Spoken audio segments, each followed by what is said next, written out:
कहानी की शुरुआत मियो नाम के एक नौजवान से होती है, जिसने अपनी पढ़ाई पूरी करने के बाद नौकरी की तलाश में बड़े शहर का रुख किया। यह पहली बार था जब वह अपने गांव से दूर इतने बड़े शहर में आया था। इस शहर में वह अपने बड़े भाई सीमू के साथ रहने वाला था।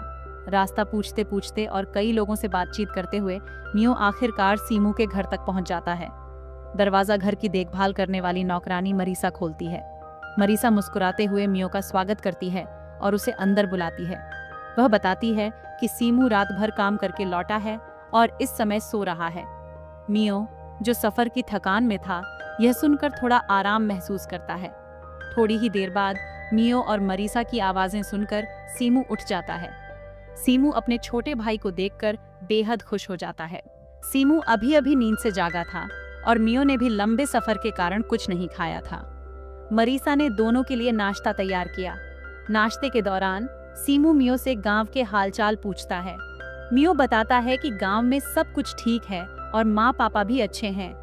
कुछ ही देर बाद सोनिया कमरे में आती है। वह सीमू की शर्ट पहने हुए थी।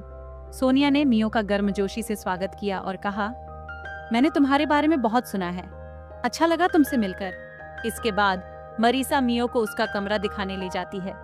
वह मियो के लिए एक कंबल भी निकाल कर देती है। मियो हंसते हुए कहता है, यहाँ तो इतनी गर्मी है, मुझे कंबल की जरूरत नहीं। मरीसा जवाब देती है, अगर कुछ भी चाहिए हो तो मुझे बताना। तभी साथ वाले कमरे से सोनिया और सीमू की गर्मा गर्म बातें सुनाई देने लगीं, जिन्हें सुनकर पहले तो मरीसा शर्माती है और फिर काम का बहाना बनाकर वहां से भाग जाती है। सीमू ज्यादा मस्ती के मूड में था, जबकि सोनिया उसे रोकने की कोशिश कर रही थी। लेकिन जैसे ही सीमा ने उंगली का कमाल दिखाना शुरू किया तो सोनिया खुद पर काबू नहीं रख पाती। उनकी हरकतों के कारण मेयो की पतलून में भी हलचल होने लगी थी, इसलिए वह दरवाजे के पास ही खड़ा होकर हाथ चलाने लगा। सीमू तो सोनिया के साथ लगा हुआ था, जबकि मियो खुद ही अपनी गर्मी निकाल रहा था और इसी बीच मरीसा उसे देख लेती है। मियो को हाथ चलाते देखकर वो फिर से शर्मा गई और मियो के पास टॉयलेट पेपर रखकर भाग गई। अगले दिन सीमू अपने भाई को बाहर खाना खिलाने लेकर आता है। सीमू उसे बताता है कि मैं कुछ ही दिनों में तुम्हारी नौकरी का इंतजाम कर दूंगा, तब तक तुम शहर घूम सकते हो।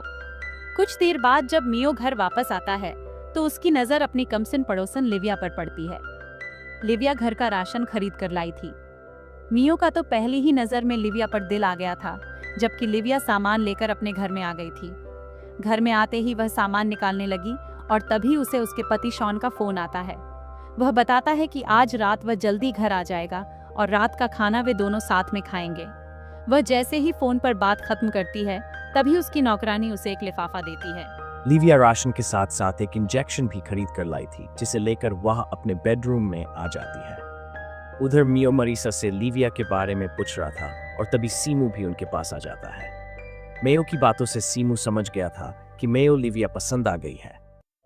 वह उसे बताता है कि लिविया शादीशुदा है, इसलिए तुम्हें उससे दूर ही रहना चाहिए। रात को जब मरीजा अपने घर जाने लगी तो वह मेयो को जगाती है, ताकि उसके जाने के बाद वह घर का मेन दरवाजा बंद कर सके। जैसे ही वह दोनों घर के बाहर आए तो मेयो की नजर लिविया के पति शॉन और बॉडीगार्ड हैरी पर पड़ती है, जो अभी अभी घर आया था। बॉडीगार्ड हैरी की मरीसा से अच्छी दोस्ती थी, इसलिए मरीसा जाते समय हैरी से मिलकर जाती है। शॉन के घर आते ही लिविया उसे खाना खाने को कहती है, लेकिन शॉन तो किसी और चीज का भूखा था। वह आते ही लिविया पर जानवरों की तरह टूट पड़ा, जबकि लिविया चुपचाप उसका साथ दे रही थी। शॉन का जोश देखकर ऐसा लग रहा था कि जैसे वह कई सालों बाद गुफा का स्वाद छक रहा हो। अपनी गर्मी शांत करने के बाद जब वह फिर से काम पर जाने लगा तो लिविया उससे कुछ पैसे मांगती है, ताकि अपनी बीमार माँ का इलाज करवा सके। उसकी बात सुनकर शॉन उसे पैसे दे देता है, जिसके बाद लिविया उसे फिर से खाना खाने को कहती है, लेकिन शॉन अपनी गर्मी निकालकर वहां से चला जाता है। कहने को तो ये दोनों पति पत्नी थे, लेकिन शॉन सिर्फ अपना पानी निकालने ही लिविया के पास आता था, जिसके बदले में अच्छी जिंदगी के साथ साथ वो लिविया को बहुत सारे पैसे भी देता था, और लिविया भी इन्हीं चीजों के कारण उसके साथ थी। अगली सुबह मेयो घर के बाहर खड़ा मरीसा का इंतजार कर रहा था। जल्दी ही मरीसा आ भी जाती है और मियो से मिलकर अंदर चली जाती है। अब जैसे ही मियो अंदर जाने लगा तो उसकी नजर एक बार फिर लिविया पर पड़ती है, जो अपने घर के बाहर खड़े किसी लड़के को पैसे दे रही थी। ये वही पैसे थे जो कल रात उसने से मांगे थे। उसी शाम को जब मियो बाहर घूमकर घर वापस आता है तो सीमू उसकी मुलाकात सोनिया की सहेली रीना से करवाता है ताकि मियो रीना से दोस्ती कर उसकी गुफा में धमाके कर सके, क्योंकि रीना का कोई लवर नहीं था और उसकी गुफा में तूफान भी मचा हुआ था। असल में सीमू अपने भाई को लिविया से दूर रखना चाहता था, इसीलिए उसने उसके लिए रीना का इंतजाम किया था। पहले तो मियो शर्माता है, लेकिन जब सोनिया उनके सामने ही सीमू को गर्म करने लगी तो उसे देखकर मेयो का डंडा भी हरकत में आ जाता है। अब एक कमरे में मेयो रीना की गुफा के मजे ले रहा था और एक में सीमू सोनिया के साथ लगा हुआ था। रीना की प्यास बुझाने के बाद मेयो उससे बातें करने लगा। रीना किसी रिश्ते में नहीं रहना चाहती थी और मेयो को भी रीना की बात अच्छी लगती है, इसलिए दोनों सिर्फ बेड फ्रेंड बनने का वादा करते हैं। दूसरी तरफ शॉन अपने घर खाना खा रहा था। वह जब लिविया से पैसों के बारे में पूछता है तो लिविया बताती है कि मैं घर नहीं जाना चाहती थी, इसलिए मैंने मेरे भाई को बुलाकर उसे पैसे दे दिए। खाना खाने के बाद शॉन लिविया की गुफा में धमाके भी करता है। अगली सुबह शॉन किसी जरूरी काम से 1 हफ्ते के लिए दूसरे देश चला जाता है। घर की नौकरानी को भी कुछ दिनों के लिए छुट्टी चाहिए थी, इसलिए वह भी चली गई। कुछ देर बाद लिविया अपने घर के बाहर खड़ी फोन पर बात रही थी और उधर मेयो भी फोन पर लगा हुआ था। आज पहली बार दोनों ने एक दूसरे को ध्यान से देखा था। रात को मेयो अपने घर में था, तभी मरीसा उसे बताती है कि लिविया के घर की लाइट खराब हो गई है और उसे मदद की जरूरत है। मेयो तो पहले ही ऐसे मौके की तलाश में था, इसलिए वह खुशी खुशी उसकी मदद करता है। लाइट ठीक होने के बाद लिविया कॉफी पिलाकर मेयो का धन्यवाद करती है और साथ ही उसका नंबर भी ले लेती है ताकि जरूरत पड़ने पर वह उसे फोन कर सके। एक दिन जब मेयो सीमू के साथ बाजार में था तो वह लिविया को उसी लड़के के साथ देखता है जिसे कुछ दिन पहले लिविया के घर के बाहर देखा था।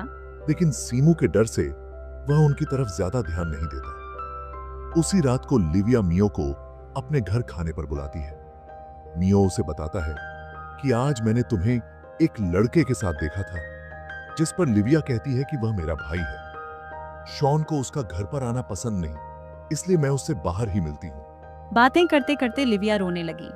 वह बताती है कि शॉन को सिर्फ मेरे बदन से प्यार है और वह बहुत बुरी तरह से करता है। उसकी हालत देखकर मेयो को उससे हमदर्दी होने लगी, जिसके बाद दोनों एक दूसरे के करीब आने लगे। देखते ही देखते ये दोनों नीचे से ऊपर पहुंच गए और एक दूसरे की प्यास बुझाने लगे।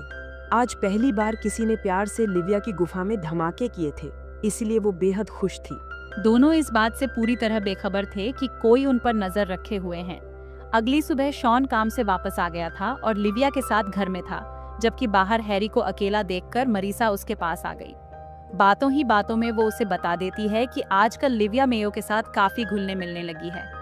ये सुनकर हैरियो उसे बताता है कि शॉन के आदमी पूरा दिन लिविया पर नजर रखते हैं ताकि उसे हर पल की खबर मिल सके। शॉन पूरा दिन लिविया के साथ बिताकर फिर से अपने काम पर चला जाता है और उसके जाते ही लिविया मेयो को बुला लेती है।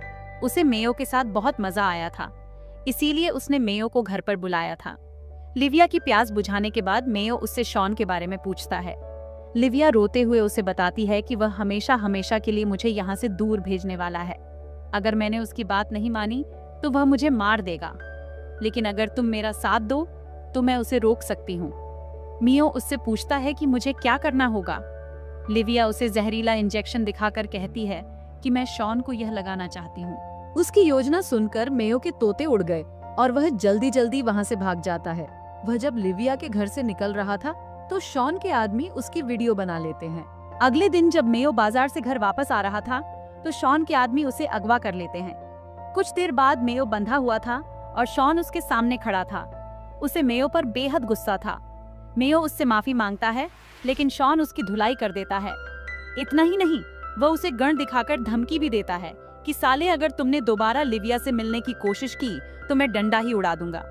मेयो की धुलाई करने के बाद शॉन के आदमी उसे उसके घर के पास फेंककर चले जाते हैं।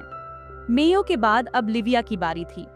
शॉन पहले उसे खूब मारता पीटता है और फिर बड़े ही बहशी तरीके से उसके साथ जबरदस्ती भी करता है। लिविया की चीखें लोगों को सुनाई तो दे रही थीं, लेकिन साले शॉन के डर से कोई कुछ नहीं करता। मेयो ने भी उसकी चीखें सुन ली थीं, लेकिन सीमू और सोनिया उसे चुपचाप घर पर ही रहने को कहते हैं, क्योंकि अगर अब मेयो ने कुछ किया तो शॉन उसे जान से मार देगा। अब शॉन के जाने के बाद लिविया मियो से मिलने आती है ताकि उसका हाल चाल जान सके। शॉन ने जो लिविया के साथ किया था उसे देखकर मेयो ने उसका साथ देने का फैसला कर लिया था अगली शाम जब शॉन घर आता है तो लिविया दारू में नींद की दवा मिलाकर उसे पिला देती है। वह पहले उसे प्यार से खाना खिलाती है और फिर उसे कमरे में लाकर गर्म करने लगती है। शॉल आकर गर्म करने लगती है। शॉन को लग रहा था कि कल की मार से लिविया सुधर गई, लेकिन जल्दी ही वह बेहोश हो जाता है। इसके बाद लिविया मियो को फोन कर बुला लेती है। उसके आने तक वह जहरीला इंजेक्शन तैयार कर लेती है, मगर जैसे ही मियो शॉन के पास आया तो उसे होश आ गया और वो उनको ही मारने लगा। शॉन लिविया को मारने वाला था और तभी मौका देखकर मियो उसे इंजेक्शन लगा देता है, जिसके बाद शॉन की वहीं पर मौत हो जाती है। उसके मरते ही लिविया मियो को वहां से भेज देती है, क्योंकि वो उसे इस जमेले में नहीं फंसाना चाहती थी। अगली सुबह जब मियो नींद से जागा तो शॉन के कत्ल के इल्जाम में उसे पुलिस पकड़ लेती है। दूसरी तरफ लिविया अपने भाई के साथ मिलकर शॉन के सारे पैसे और जायदाद लेकर दूसरे देश जाने की तैयारी कर लेती है। असल में यह लड़का लिविया का भाई नहीं बल्कि उसका लवर था और इन दोनों ने मिलकर शॉन को मारने की योजना बनाई थी। मेयो को अपने जाल में फंसाना, उसके हाथों शॉन को मरवाना, यह सब इन दोनों की ही योजना थी ताकि इन दोनों पर कोई शक न कर सके। और इसी के साथ इस कहानी का यही अंत हो जाता है।